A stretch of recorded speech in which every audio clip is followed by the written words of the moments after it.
আলাইকুম ভাইয়া বোনেরা, সবাই কেমন আছেন? আল্লাহর রহমতে আমি তো অনেক ভালো আছি। আমি আজকে মসুর ডাল রান্না করব পুঁই শাক দিয়ে। এই যে দেখেন, আমি মসুর ডালটা সুন্দর করে নিয়ে নিয়েছি। মসুর ডালটা ধুয়ে পরিষ্কার করে নিব, এখন সুন্দর করে ধুয়ে নেব। যে মসুর ডালটা ধুয়ে নিব। এই পুঁই শাকটা আমার গাছের। এই যে দেখেন, আমি ছাদে গাছ লাগাইছি, সেখানে পুঁই শাকটা হয়েছে, নিয়ে এসেছি। এই যে পুঁই শাক দিয়ে ডাল রান্না করবো। পুঁই শাক দিয়ে ডাল রান্না করলে খেতে অনেক মজা হয়, অনেক টেস্টি হয়। একবার হলো বাসায় ট্রাই করে দেখবেন পুঁই শাক দিয়ে মসুর ডাল। আমি কিভাবে রান্না করতেছি দেখেন, এভাবে একবার হলো চেষ্টা করবেন বাসায়। এই যে আমার মসুর ডালটা ধোয়া হয়ে গিয়েছে, দেখেন সুন্দর করে কষলায় কষলায় ধুয়ে নিয়েছি।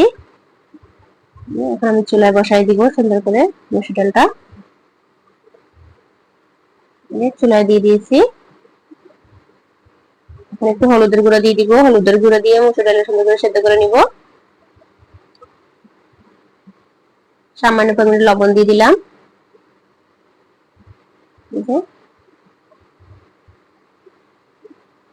চুলায় বসাই দিব।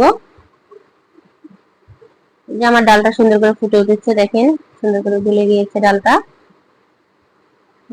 ডালটা ভালো হলে সিদ্ধ হইতে সময় লাগে না। আমার ডালটা অনেক সুন্দর, তার জন্য সিদ্ধ হয়ে গেছে তাড়াতাড়ি। এখানে একটু ডাল কুটুনে দিয়ে সুন্দর করে ঘুটে দিলাম আমি। ধোয়ায় কি দেখা যাচ্ছে না, দেখেন কিভাবে ধোয়া উঠতেছে।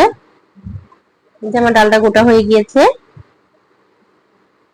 আমি এখানে পুঁই শাক গুলা দিয়ে দিব। এই যে সামান্য পরিমাণে একটু রসুন কুচি দিয়ে দিলাম, পেঁয়াজ কুচি দিলাম। পরে আমি এবার বাগার দিব, বাগারের সময় আবার দিয়ে দিব।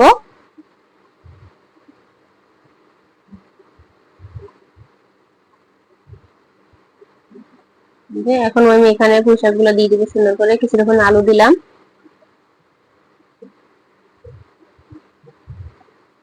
পুঁই শাক গুলা দিয়ে দিব। আমি এখানে কোনো রকমের পানি ইউজ করব না, এই পানি দিয়ে আমার ডালটা শাকটা হয়ে যাবে। শাকগুলো আমি দিয়ে দিলাম।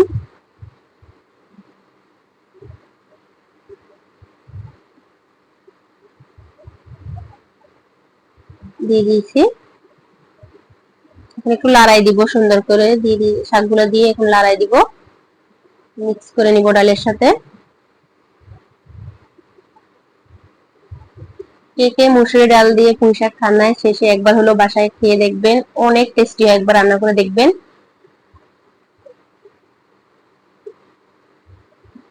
ঢাকনা দিয়ে দিলাম। এখন আমি ঢাকনাটা উঠাই আবার দেখাই দিচ্ছি কেমন হয়েছে। দেখেন কত সুন্দর হচ্ছে কালারটা, অনেক সুন্দর হয়েছে কালারটা। কাঁচামরিচ দিয়ে দিলাম আমি কিছুটা পরিমাণ এখানে।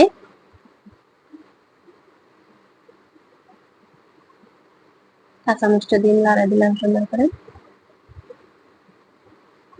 আবার ঢাকনা দিয়ে দিলাম আমি।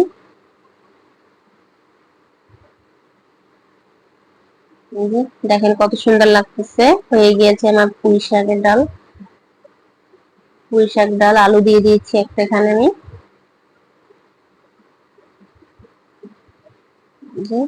তুলে নিয়েছি। এখন এখানে আমি বাগার দিয়ে দিব। আর একটা পাতিল নিয়ে নিয়েছি, এখানে আমি তেল দিয়ে দিলাম পরিমাণ মতন।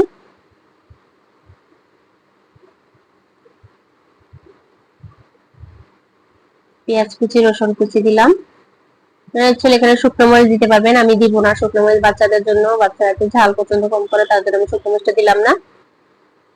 পেঁয়াজ আর রসুন দিয়ে দিলাম।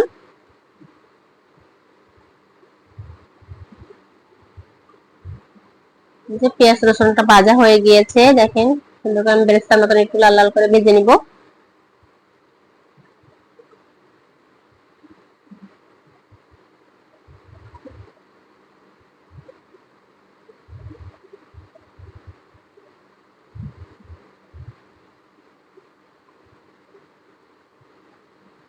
ভাজা হয়ে গিয়েছে।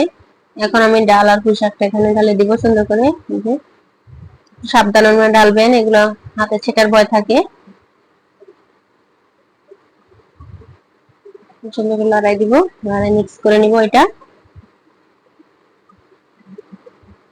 মিক্স করে নিলাম। দেখেন কত সুন্দর লাগতেছে, গরম গরম ভাত খেতে এটা দিয়ে অনেক মজা হয়।